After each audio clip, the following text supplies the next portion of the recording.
when we are doing something, whether it's flying a hang glider, flying a paraglider, flying a light aircraft, or even driving a motor vehicle, or a push bike for that matter, you may have noticed that if something's starting to go wrong, we often tend to look at the danger.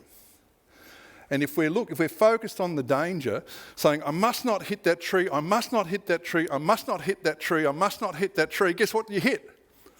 You actually fly into the tree.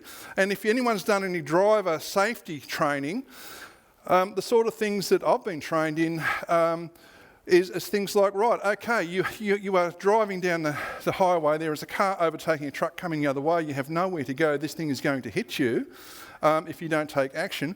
Where do you aim? The answer is pick a gap and aim for the gap. Yeah, or if you lose control and the car's starting to go into your back's coming out and there's a tree there, where do you look at? And they would say, do not look at the tree. If you look at the tree, you'll probably hit it. It said, look at the gap beyond the tree, and that's probably where the car will go.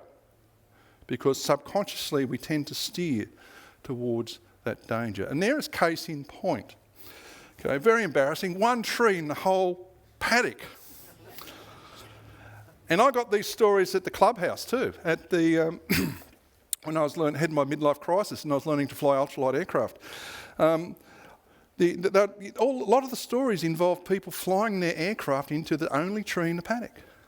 And after that, I actually stopped. I was about to go solo. I said, I cannot do this because everyone in this clubhouse has had a crash. So I said, doesn't bode well. I'm just going to read something out of Hebrews chapter 12 again. This is verse 11. So I'm going to read this. So Hebrews 12, verse 11.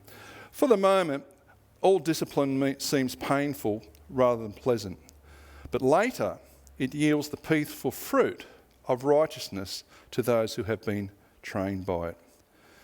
So what's the implication here? Because Andrew was talked a bit about discipline last week, from Hebrews 12 actually, and it says discipline seems painful rather than pleasant. That's a true thing, isn't it?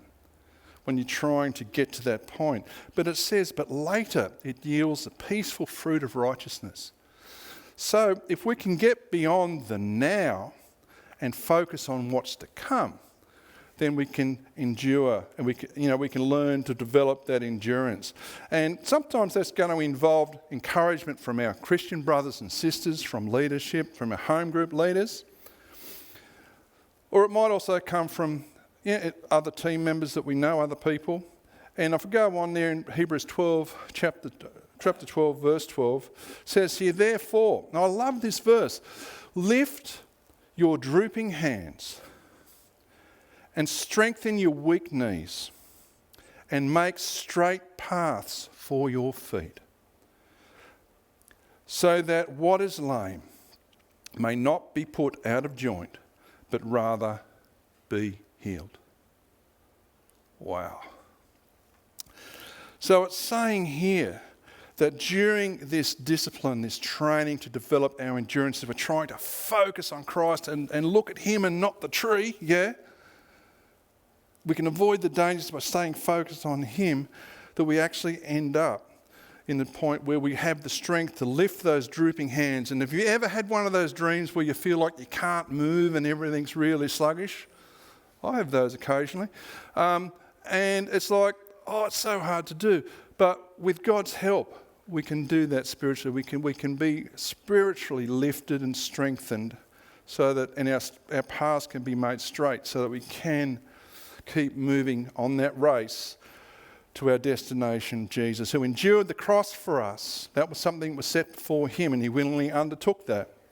And he did that, as the scripture says, with joy, even despising the shame of humiliation and the burden that came with him taking all of our sins. We hope you enjoyed this video. If you did, please give it a like. If you'd like to see more, hit the subscribe button. For more information about our church, head over to legana.org.